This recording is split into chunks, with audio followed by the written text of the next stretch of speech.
राजा जनक ने किसी से पूछा कि 2 अक्षर में ज्ञान बताओ। मतलब राजा जनक से किसी ने पूछा। राजा जनक विदेह कहलाते थे, विदेही, और विदेह ज्ञानवान। उन्होंने गुरु से ज्ञान लेके अपने जीवन में पूरा उतारा था। फिर उनसे किसी ने पूछा कि इतना लंबा चौड़ा ब्रह्म ज्ञान है, क्या इस ब्रह्म ज्ञान को एक अक्षर में बता सकते हो? तो कहा कि किसी ने पूछा कि 2 अक्षर में ज्ञान सुनाओ। तो उन्होंने जवाब दिया कि नम्रता, नम्रता में ही अमरता है। पूरे ब्रह्म ज्ञान को अगर हमें परिभाषित करना हो, उसकी परिभाषा बोलनी हो, तो एक अक्षर में भी हम उसकी पूरी परिभाषा बोल सकते हैं। तो वो एक अक्षर है नम्रता। इतना बड़ा ब्रह्म ज्ञान देखो एक अक्षर में पूरा समा जाता है। नम्रता में अगर आप हो तो स्वाभाविक बात है आपके अंदर अहंकार नहीं है, और अहंकार नहीं है तो कोई विकार नहीं है। एक अहंकार जब निकल जाए सब विकार खुद ब खुद निकलते हैं। और नम्रता में हो तो अहंकार नहीं, कोई विकार नहीं, और आपका सबसे एक समान प्रेम है। नम्रता वाला झुकेगा, प्रेम करेगा सबको। जिससे प्रेम नहीं होगा उसके सामने नम्रता थोड़ी करते हैं, उसके सामने तो अकड़ते हैं, ऐठ रखते हैं। लेकिन जिसके साथ प्रेम होता है उसके सामने चुप रह जाने का, झुक जाने का, हार जाने का भी मन करता है, और उसमें खुशी होती है। तो ब्रह्म ज्ञान से आपका जीवन इतना बन जाता है, चरण धूल तेरे जन की होगा, कि हम सबके आगे झुक जाने में भी हमको खुशी होती है कि चलो तुम ही खुश हो जाओ। एक दिन पॉइंट चल रहा था ना गुरु जी का कि अगर कोई तुम्हारी निंदा कर रहा है तो तुम खुश हो जाओ कि निंदा करके खुश तो हो रहा है ना वो, चलो उसको इसी बात में खुशी मिल रही है, हमारी निंदा करने में खुशी मिल रही है। कम से कम हम उसकी खुशी को बनाने वाले हम निमित्त बने, अच्छी बात है। हमारे से खुश तो हो रहा है वो, हमारी प्रशंसा करके खुश होता हो या हमारी निंदा करके उसे खुशी मिल रही है। कम से कम तुम्हारे से उसको कोई दुख तो नहीं मिल रहा। तो हमें हर बात में भलाई ढूंढनी आ जाती है। नम्रता भाव में रहते हैं, किसी से कोई शिकवा शिकायत नहीं रहता। और जो शुक्राने में रहेगा वही तो नम्रता भाव में रहेगा। शिकवे शिकायत में होंगे तो कहाँ नम्रता रहती है, फिर तो कठोरता आती है, उलझन होती है, आपके अंदर टेंशन होती है। भगवान से भी शिकायत करो तो भी टेंशन आपको होती है, भेदभाव आता है। नम्रता भाव में रहते हैं तो कोई भेदभाव भी नहीं रहता है। एक पॉइंट दूसरे से कनेक्टेड है, दूसरा तीसरे से कनेक्टेड है, सब एक दूसरे से जुड़े हुए हैं जैसे। तो नम्रता में ही अमरता है, क्योंकि नम्रता वाला ना मरता, मरता नहीं है वो। शरीर तो मरेंगे लेकिन वो हर एक के दिलों में जीवित रहता है। जो जो उसको याद करते हैं, याद के रूप में वो हमेशा जीवित रहता है।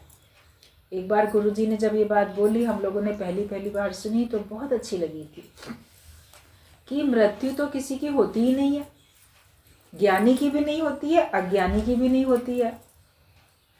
कि ज्ञानी जो है वो भगवान से मिलके एक हो जाता है तो उसकी मृत्यु कहाँ हुई, और अज्ञानी व्यक्ति दूसरी देह धारण कर लेता है तो उसकी मृत्यु कहाँ हुई।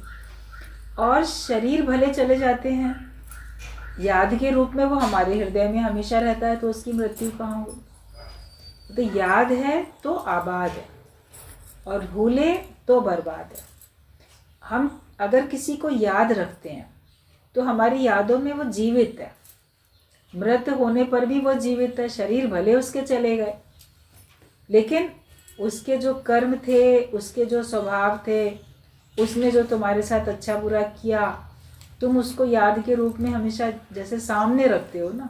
उसका आदर्श अच्छा है तो अपना लेते हो, और उसका जीवन अगर खराब है तो उससे बच जाते हो। उसने ऐसा किया था, देखो हमें कभी नहीं करना चाहिए। मान लो कोई खराब भी करके गया तो भी अगर हम उसको याद कर रहे हैं तो उससे कुछ तो हम शिक्षा ले ही रहे हैं। बुरे को देख के बुराई से बच रहे हैं, अच्छे को देख के अच्छाई में हम प्रवृत्त हो रहे हैं। तो नष्ट तो कोई भी नहीं होता, नाश किसी का भी नहीं होता। तो हम किसी को अगर नष्ट होने वाला समझें कि उसका नाश हो गया, वो चला गया, तो ये हमारी अज्ञानता ही तो है। हम ज्ञानवान होकर रहते हैं तो हमारे लिए कोई कहीं जाता ही नहीं है, इसलिए हम स्थिर रह पाते हैं, इसलिए हम धीरज में रहते हैं, इसलिए हम शांत रह पाते हैं। मेरा कुछ नुकसान नहीं हुआ है, जो नुकसान मुझे दिख रहा है वो कम है। एक बड़े नुकसान से मैं बच गया, बल्कि मुझे बड़ा फ़ायदा मिल गया। जैसे भी झोंपड़ी वाला दृष्टांत चल रहा था कि टापू पे फंस गए और कोई मदद के लिए नहीं आया, तो वहीं जंगल में उसी टापू पे वो कोई छोटी सी झोपड़ी बना के रहने लग गए थे कि चलो ठीक है, कम से कम इतना तो है। मगर एक दिन उसमें भी आग लग गई। तो आग लगी, बोले अब क्या हो, मुसीबत पे मुसीबत। एक तो यहाँ फंस गए हैं, जा भी नहीं सकते, चारों तरफ समुद्र है, पानी पानी है, और अब इसमें लग गई आग, तो अब क्या करेंगे। लेकिन बाद में क्या देखा, कोई नाव चली आ रही है उनको वहाँ पे ढूंढती हुई। बोले आओ तुम लोग यहाँ हो। बोले अरे तुम्हें कैसे पता चला, कैसे संदेश पहुँचा। हम तो उम्मीद ही हार बैठे थे मदद की, कोई हमको देख ही नहीं रहा था, कोई हमको यहाँ तक आ ही नहीं सकता था बचाने के लिए, किसी को पता ही नहीं हम यहाँ पर हैं।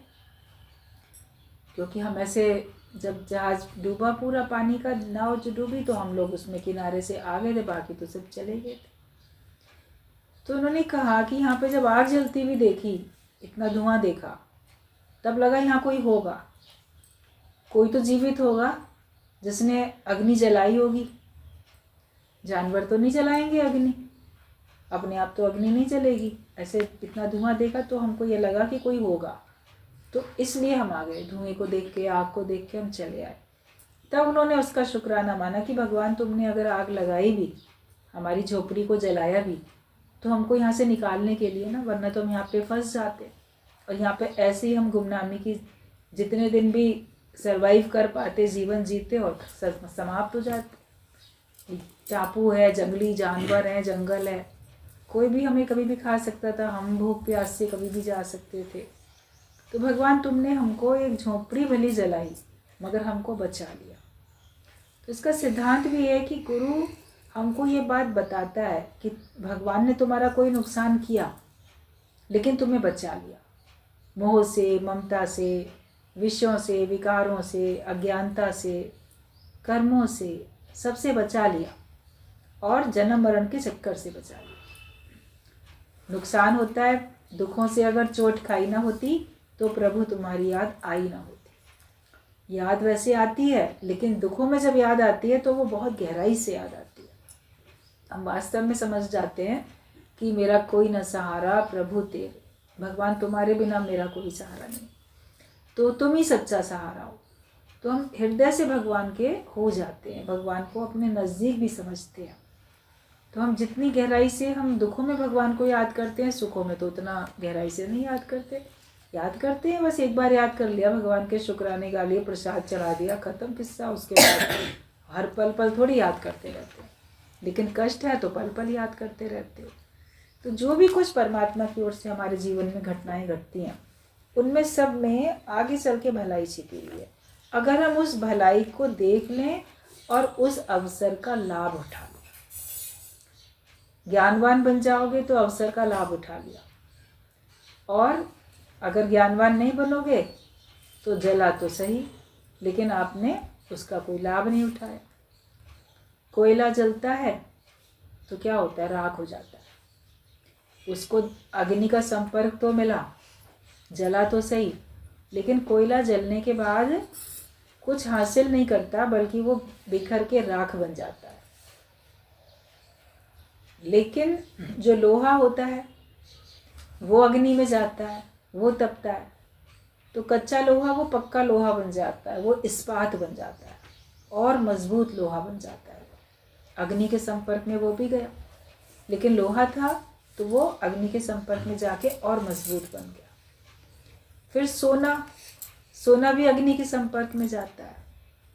जब वो अग्नि के संपर्क में जाता है सोना तो तप के बिल्कुल और शुद्ध उसका खोट निकल जाता है। सुनार लोग सोने को अग्नि में डाल के उसका खोट निकाल देते हैं, सोना शुद्ध रह जाता है। जो उसमें मिलावट की गई थी वो पिघल के हट के अलग हो जाती है सोने में से, अग्नि में जाने के बाद। तो वो बल्कि और कुंदन बन जाता है और चमकने लग जाता है, बिल्कुल शुद्ध बन जाता है, उसके अंदर का खोट निकल जाता है। अग्नि के संपर्क में तो तीनों ही गए, कोयला भी गया, लोहा भी गया, सोना भी गया, लेकिन सबसे ज़्यादा फायदा किसको मिला? सोने को मिला। जब अज्ञानता में हम हैं तब हमारी स्थिति कोयले के बराबर होती है। दुखों की आग लगती है, परिस्थिति की आग लगती है, उसमें हम जल के झुलस के जैसे बिल्कुल बिखर जाते हैं, राख बन जाते हैं। अज्ञानता में जब हम होते हैं, वो दुख हमको कुछ हासिल नहीं कर पाते। उन दुखों से हमको कुछ फ़ायदा नहीं मिलता, बल्कि कई बार आप देखो उन दुखों में अज्ञानी व्यक्ति का विश्वास और ख़त्म हो जाता है भगवान से, या कभी कष्ट देने वाले को देख के वो भी वैसे ही अत्याचारी बन जाता है। मुझे लोगों ने दुख दिया, मैं भी दुनिया को दुख दूंगा, जो मुझे संसार से मिला वही मैं संसार को दूंगा, बुरा बन के दिखाऊंगा अब तो मैं। तो गलत मार्ग पे भी चले जाते हैं। तो कोयला बन के अगर अज्ञानता में आप रहते हो तो कष्ट दुख आपको और ज़्यादा गिरावट में ले आते हैं और आप जैसे बिखर गए, राख बन गए जाके आप। लेकिन जब आप ज्ञान में आ जाते हो तो आप अज्ञानी नहीं रहते, आपके अंदर ज्ञान को जानने की जिज्ञासा है, आप जिज्ञासु बनते। अभी पूर्ण ब्रह्म ज्ञानी की स्थिति नहीं बनी, लेकिन अभी अज्ञानी भी नहीं कह सकते अपने आप को। फिर सत्संग में आने के बाद जब आपके ऊपर कष्ट आते हैं, दुखों की आग चलती है, तो उसमें आप देखोगे हम और मजबूत हो जाते हैं। जितने दुख पड़ते हैं ब्रह्मज्ञानी या जिज्ञासु, तो जिज्ञासु हालत में जब आप हो, आप भक्त हो, अभी आप पूर्ण ब्रह्म ज्ञान के निश्चय में भी नहीं आए हो, तो कष्ट आपको बिखेर नहीं देंगे, आप अंदर से टूट नहीं जाओगे, बल्कि दुखों में आप और मजबूत बन जाओगे और आपके अंदर दृढ़ता आएगी, अनुभवी बनोगे और आपको सामना करने की, मुकाबला करने की और शक्ति आ जाएगी।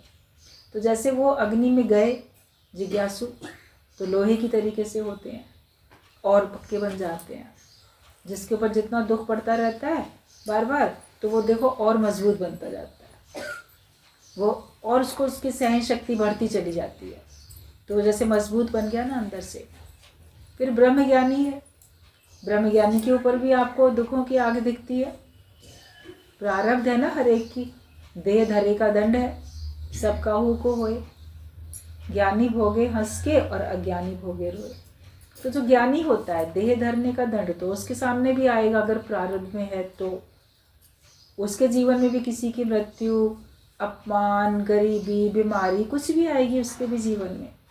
लेकिन उस समय अगर दुखों की अग्नि में वो है तो उसका और खोट निकल जाता है, जैसे वो और चमकता है, उसमें उसका आदर्श और चमक के लोगों के सामने आता है। अरे ब्रह्मज्ञानी के ऊपर भी देखो इतने कष्ट आए, वो कैसे शांत है, वो कैसे वो खुश है, उसका जीव भाव लेश मात्र भी नहीं रहता। मजबूत आप बने लोहे की तरह तो आपका कहीं ना कहीं पे अपनी मैं है। मैं पहले कमज़ोर था, अज्ञानी था, अब मैं मजबूत हूँ, अब मैं मुकाबला कर रहा हूँ। लेकिन जो ब्रह्मज्ञानी होता है वो, उसके लिए परिस्थिति है ही नहीं तो वो मुकाबला भी क्या करेगा? वो कोई मुकाबला नहीं करता क्योंकि परिस्थिति है ही नहीं उसके सामने। उसके सामने तो ये सब लीला चल रही है और इनमें वो और चमक रहा है, इनमें वो और स्थिर है और शांत है। तो सब लोग और खुश हो रहे हैं कि देखो इनके ऊपर तो आई बात, इनको तो कोई असर नहीं, ये तो कैसे उससे उपराम रहते हैं, कैसे इनका चेहरा चमकता रहता है, कष्ट तो इनके ऊपर भी आए। तो ब्रह्मज्ञानी भी जो दुखों की आग उसको जलाती है तो उसका अंदर का खोट निकल जाता है, वो और कुंदन की तरह चमकता है और शुद्ध हो जाता है। अपने को दुखों की आग में जलाने में पीछे मत हटो, दुखों से भगवान से छुड़ाने की कोशिश नहीं करो, लेकिन अपने को ज्ञानवान बनाने की कोशिश करो। भगवान दुख ना आए, ऐसा ना हो, परेशानी ना आए, ऐसा आप बोलते हो। तो दुख परेशानी नहीं आए तो तुम्हारा कर्म का हिसाब किताब कैसे पूरा हो? वो भगवान देता है तो आपका हिसाब किताब पूरा होता है। या आपका हिसाब किताब कोई भी नहीं है, लेकिन आपको भगवान ने दूसरों के लिए आदर्श बना के भेजा है। क्योंकि अगर किसी उसके ऊपर, ज्ञानवान के ऊपर कष्ट ना आए तो लोग बोलेंगे इनको क्या पता, इनके ऊपर पड़ती तो इनको पता चलता। इनके ऊपर पड़ी नहीं है ना परिस्थिति विपरीत, इसीलिए बातें कर रहे हैं। जब अपने ऊपर बात आती है तब सबका पता चलता है, इन पे आई होती बात तो पता चलता है। लोग ऐसा बोलते हैं। तो भगवान दूसरों को आदर्श दिखाने के लिए उसके ऊपर भी डाल देते हैं दुख कि ठीक है तुम्हारे ऊपर आती है तो ज्ञानी के ऊपर भी तो आती है ना। आप कह तो नहीं सकते कि इनके ऊपर आती तो पता चलता, तो आई तो तुम देख लो ज्ञानवान कैसे होके रहता है। अपने को हमेशा ब्रह्म ज्ञानी बनाने की होड़ में लग जाओ। एक होड़ होती है ना कंपटीशन कि पहले मैं बन जाऊं, रेस में पहले मैं आगे निकल जाऊं, फर्स्ट आ जाऊं।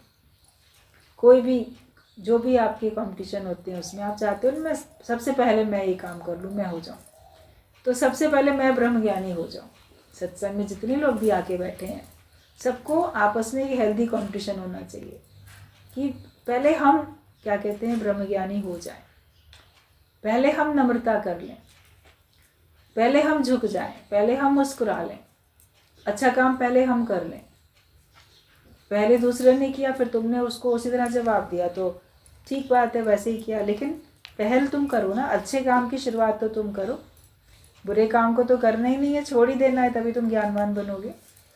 लेकिन अच्छा काम करने में ठहर के नहीं बैठो कि पहले दूसरा करेगा तो हम अच्छा काम करेंगे, पहले दूसरा नमस्ते करेगा तब हम नमस्ते करेंगे, पहला दूसरा मुस्कुराएगा फिर हम मुस्कुराएंगे, पहले दूसरा मेरी मदद करेगा फिर मैं मदद करूँगा, पहले दूसरा बोलेगा फिर मैं बोलूँगा।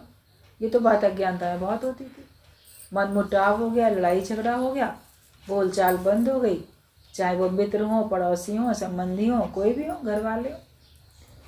फिर पहले वो बोलेगा तब हम बोलेंगे इससे, वरना हम क्यों बोले, हम कोई कम है क्या? ज्ञानवान बोलता है पहले हम ही बोल लेंगे, उसमें क्या हुआ, दूसरा नहीं बोलेगा तो उसकी बात है, मगर मैं तो अपने मन को साफ करूं। बचपन में बच्चे आपस में बातचीत बंद करते थे स्कूल में, फिर उनका बड़े लोग थोड़ा सा पैचअप करा देते थे, नहीं लड़ाई माफ़ करो, तो बोलते थे हाँ चलो लड़ाई माफ़ करो, अपना मन साफ करो, ये बोल के वो आपस में फिर मित्र बन जाते थे। तो लड़ाई माफ़ करो, अपना मन साफ करो ना। तुम अपने अंदर से लड़ाई माफ़ कर दोगे तो तुम्हारा मन साफ हो जाएगा, वरना उससे तुम्हारे ही मन में मैल रहेगी, तुम्हारे मन में कटुता रहेगी, तुम्हारे मन में उलझन रहेगी। आए हैं अपने मन की सफाई करने के लिए, मन को उज्जवल बनाने के लिए, मन को शुद्ध बनाने के लिए आए हैं, यही हमें काम करना है। तो जब नम्रता भाव में हम रहते हैं तो हम हर एक के दिल में सदा सदा के लिए अमर हो जाते हैं। वो होता है कि नम्रता वाला ना मरता, वो मरता नहीं है, वो यादों के रूप में हर एक के आदर्श के सामने आदर्श अपना दिखा के वो जीवित ही रहता है। उसको आप कह नहीं सकते, अभी भगवान के लिए नहीं कह सकते। जो भी अवतार आए हैं उनके लिए ये शब्द आप बोल ही नहीं सकते। राम भगवान के लिए, कृष्ण भगवान के लिए, क्राइस्ट के लिए, नानक के लिए तो नहीं बोल सकते। तो संतों के लिए भी, ब्रह्म ज्ञानियों के लिए भी नहीं बोल सकते। ब्रह्म ज्ञानी की जुगाजुग अमर आहे आत्मा, युगों युगों तक उसकी आत्मा अमर रहती है, मतलब कि उसको लोग युगों युगों तक याद करते हैं। और जो अच्छा भी कार्य करके जाते हैं ना, अच्छे वैज्ञानिक हैं और लोग हैं, देखो उनको भी लोग हमेशा याद रखते हैं। जिन्होंने देश के लिए कार्य किया उनको भी लोग याद रखते हैं। हर एक की अपनी अपनी फील्ड है, अपना अपना क्षेत्र है, उसके अपने अपने क्षेत्र में उसको हमेशा हमेशा याद किया जाता है। उनको लोग मान सम्मान देते हैं, उनके बताए हुए रास्ते पे चलते हैं, या उनके अनुभव से शिक्षा आज भी लेते रहते हैं। अपने आप को ऐसा बनाने में लग जाओ कि तुमको तुम्हारे जाने के बाद भी लोग हमेशा अच्छे नमूने से याद करें, खराब तरीके से नहीं, अच्छे तरीके से याद करें। तो ये अमरता होती है कि आपको कोई भूलता ही नहीं है, भूले तो बर्बाद है। जब कोई आपको याद ही नहीं रखेगा तो तब आपकी मृत्यु हुई। लेकिन कोई आपको याद रखने वाला है दुनिया में, तो जब तक कोई आपको याद रख रहा है तब तक आपकी मृत्यु नहीं मानी जाती है। नम्रता से ही श्रेष्ठता, मोह, अभिमान का त्याग होता है। नम्रता होती है तो तुम्हारे अंदर में श्रेष्ठता का जो अभिमान होता है ना, उसका त्याग हो जाता है। वरना नम्रता करने वाला व्यक्ति अगर ये बोले मैं कितना अच्छा हूँ, देखो मैं झुक जाता हूँ, देखो मैं नम्रता कर लेता हूँ, तो ये नम्रता में भी तुमको अपनी श्रेष्ठता का अभिमान आ गया। वो नहीं झुकता, मैं ही झुक जाता हूँ। तो असली नम्रता वो होती है जिसमें हमको इस श्रेष्ठता का भी अभिमान नहीं रहता। भगवान ने बोला है भगवत गीता में, श्रेष्ठता के अभिमान के त्यागी बनने के लिए। वरना मैं बहुत अच्छा हूँ वो खराब है। अपने अच्छे होने का आपको अहंकार है, तो अहंकार है तो फिर वो अच्छा जो भी था वो तो खराब हो गया, गलत हो गया। उसमें अच्छाई कहाँ बची? अगर अहंकार उसमें शामिल है तो अच्छाई बची नहीं। तो जब नम्रता अगर आप सच्ची करते हो तो आपका श्रेष्ठता का अभिमान खत्म होता है और आपका मोह भी खत्म हो जाता है। क्योंकि मोह जो है आप किसी एक से करोगे, आप दूसरे से कम, तीसरे से कम करोगे। मोह में दर्जे होते हैं। कई बार ये दृष्टांत बोला जाता है कि एक स्त्री थी, वो अपने घर में खाना बना रही थी, रोटी बना रही थी। उसका घर पहली मंजिल पे था। अब नीचे से किसी ने एकदम से आवाज़ दी, अरे अरे सुनो सुनो, सामने पार्क में जो बच्चे खेल रहे हैं ना, तुम्हारे बच्चे को बिच्छू ने काट लिया। अब जैसे ही उसने सुना ऊपर से, अरे मेरे बच्चे को बिच्छू ने काट लिया, तुरंत दौड़ी।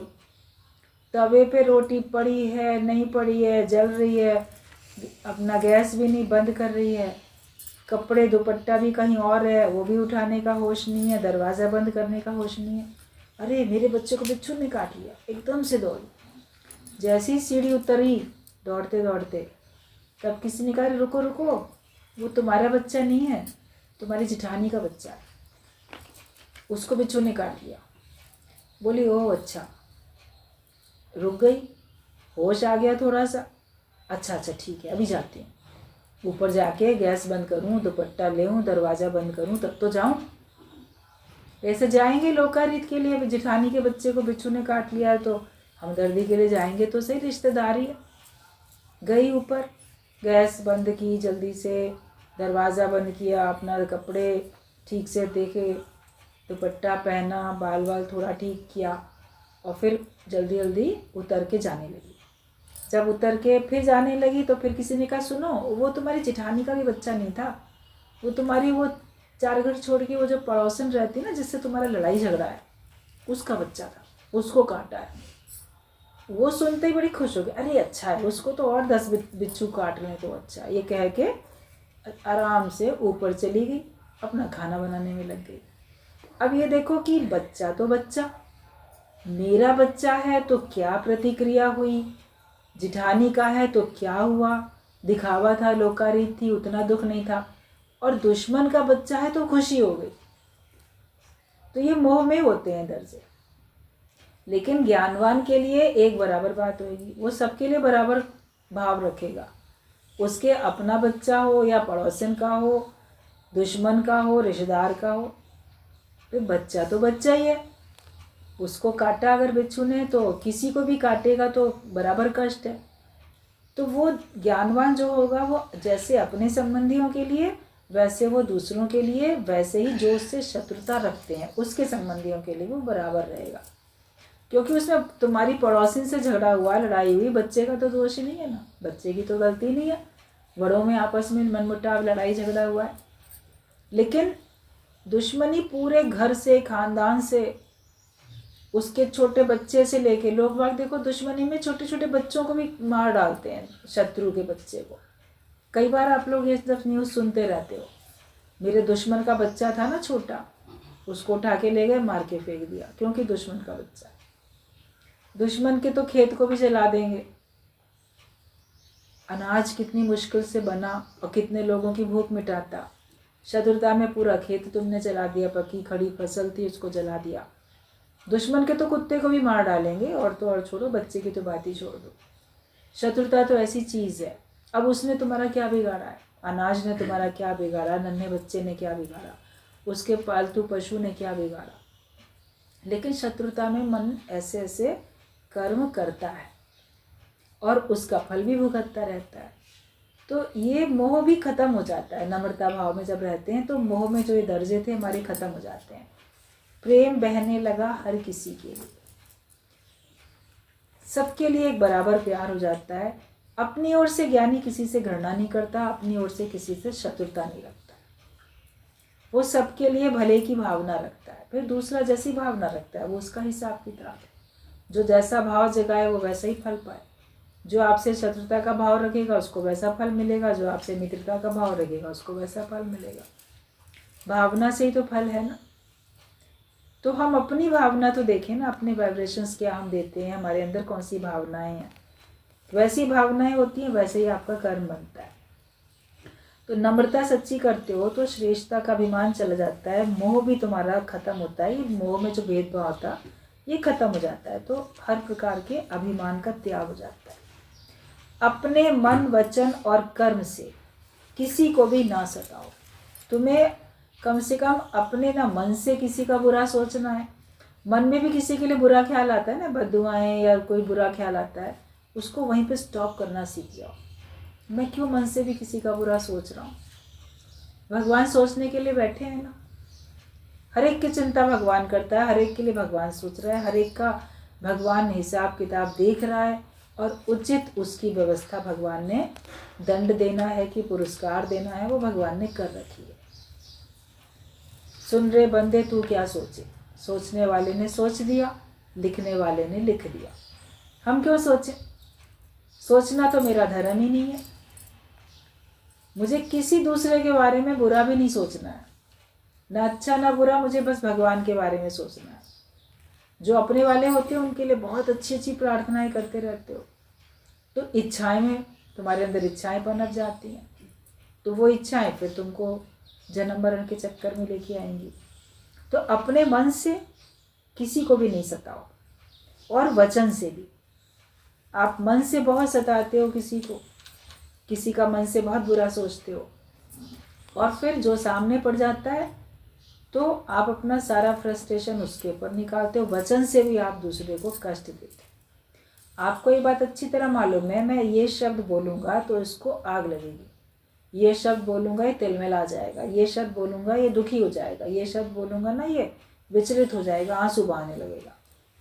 तो आप जानबूझ के ऐसा बोलते हो ताकि अगला दुखी हो जाए, आंसू बहाए, अपने को दीनहीन लाचार महसूस करे, मजबूर महसूस करे अपने आप को। उसको हम शब्दों से जितना ज़्यादा कष्ट दे सकते हैं हम देने की कोशिश करते हैं, लेकिन ज्ञानवान ऐसा नहीं करता है। और हमें ऐसा, हम सत्संग सुनते हैं, हमें ऐसा नहीं करना है।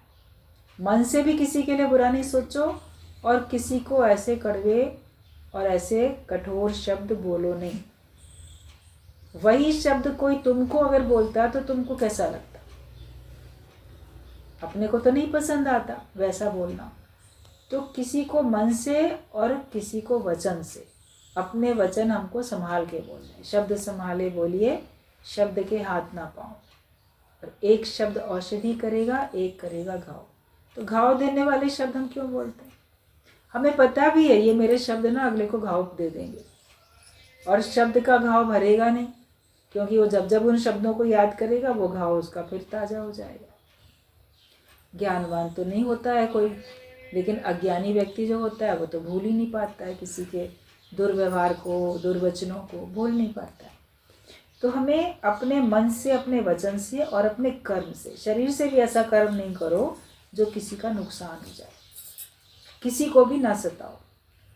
तुम्हारे मन का एक भी संकल्प, तुम्हारे वाइब्रेशंस दूसरे तक पहुँचेंगे। जो तुम मन में दूसरे के लिए सोच रहे हो वो उस तक पहुँचेगा। कानों से नहीं सुन रहा है तुम्हारे शब्द, लेकिन तुम्हारी भावनाएं उस तक पहुँच रही हैं। आप बोलो कि मैंने ना दूर से बोला था, उसके वो तुमने सुना नहीं, वो बहुत दूर था। तुम्हारे शब्द उसके कानों तक नहीं पहुँचे, लेकिन तुम्हारे भाव पहुँच गए वहाँ तक।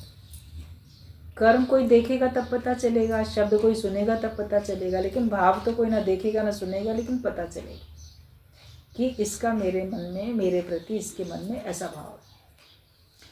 तो हमें एक भी मन का एक भी संकल्प तुम दूसरे के, तुम्हारे वाइब्रेशंस दूसरे तक पहुंच जाएंगे। इसलिए ऐसी वाणी भी ना बोलो जो दूसरे को चोट लगे। यहाँ पर गुरु मन वाणी की तपस्या सिखाता है। मन वाणी और इंद्रियों की ये तपस्या है। कि तुम्हारे मन से किसी को कष्ट ना मिले, तुम्हारी वाणी से किसी को कष्ट ना मिले, तुम्हारे इंद्रियों से, शरीर से किसी को कष्ट ना मिले। उस पे संयम किया तो समझो कि आपकी ये तपस्या हो रही है। तपस्या में बल लगाना पड़ता है, अपने को तपाना पड़ता है। आप चाह भी रहे उसको मैं एक की चार सुना दूं, खरी खोटी सुना दूं, फिर भी आप अपने को मौन करके बैठे हो, तो ये आपको अपने अंदर से बल लगाना पड़ रहा है, आपकी तपस्या हो रही है। मन में भी आ रहा है तो मन को भी रोक रहे हो कि नहीं नहीं, मुझे किसी के लिए बुरा नहीं सोचना है, जो करेगा सो भरेगा, मुझे अपने अंदर में शांति रखनी है, मैं अपनी शांति को नहीं भंग कर सकता, मैं अपने आनंद को नहीं समाप्त कर सकता, अपने मन का आनंद और शांति मुझे बनाए रखना है। तो इसके लिए तुम्हें बल लगाना पड़ता है। शरीर से भी आप चाह रहे हो किसी का नुकसान करना, तो आपको अपने इंद्रियों को रोकना पड़ता है, हाथ पैरों को, आँखों को, सबको रोकना पड़ता है आपको। तो ये तपस्या होती है। जब ब्रह्म भाव पक्का होता है कि सर्वत्र है ही ब्रह्म, तो इस मन का चलना रुक जाता है और आपकी तपस्या भी पूरी होती है। अपना आप देखोगे तो ही तपस्या पूरी होगी, ब्रह्म भाव रखोगे तो तपस्या पूरी होगी आपकी। तो मन का चलना तुम्हारा रुक जाएगा, वरना मन तो बड़ी हलचल में आता है, मन बहुत चलता रहता है। मैं ब्रह्म निर्विकार निराकार हूँ, सत असत से परे हूँ। क्योंकि सत्य कहने वाला भी कौन है जब वाणी ही नहीं है?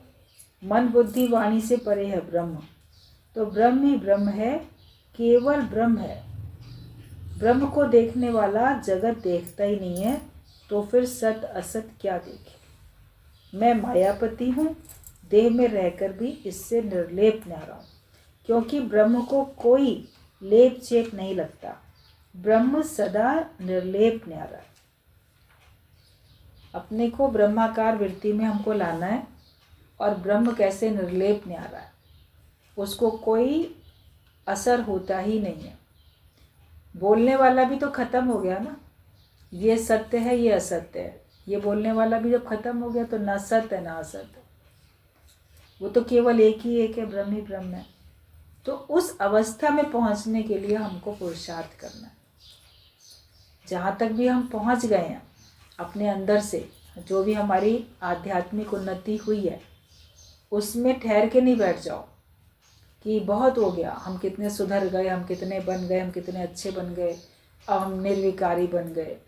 लेकिन अभी मंजिल थोड़ी और ऊपर है और दूर है, उससे भी और ऊंचे उठते जाओ, जहाँ पे तुम्हारे लिए जगत की प्रलय हो जाए। अंदर के जगत की तो प्रलय हो गई, मगर बाहर भी तुमको ब्रह्म ही ब्रह्म दिखे, बाहर के जगत की भी तुम्हारे लिए प्रलय हो जाए, तुम्हारे लिए भेद ना रह जाए। तुम ऐसी अभेद भक्ति करके, ऐसी अविचारी भक्ति करके उस ब्रह्म से मिलके एक हो जाओ। उसमें आप देखोगे आपको बड़ी शांति है, आपको बड़ा आनंद है, आपको सहज मौन आ जाती है। साधु चुप का है संसार, आपके अंदर चुप आ जाती है, और आप प्रेम में रहते हो, आप नम्रता में रहते हो। सब कुछ आपका गर्तापना, अहंकार, विकार सब घूम जाते हैं, सब जगह आप निराकार ही निराकार देखने लग जाते हो। तो ये स्थिति हमारी जब बनेगी, तब समझो कि आपका वास्तव में आवागमन के चक्कर से छुटकारा हो गया। जैसे ब्रह्म निर्लेप न्यारा है, ऐसे हमको भी हमेशा निर्लेप न्यारा होके रहना है।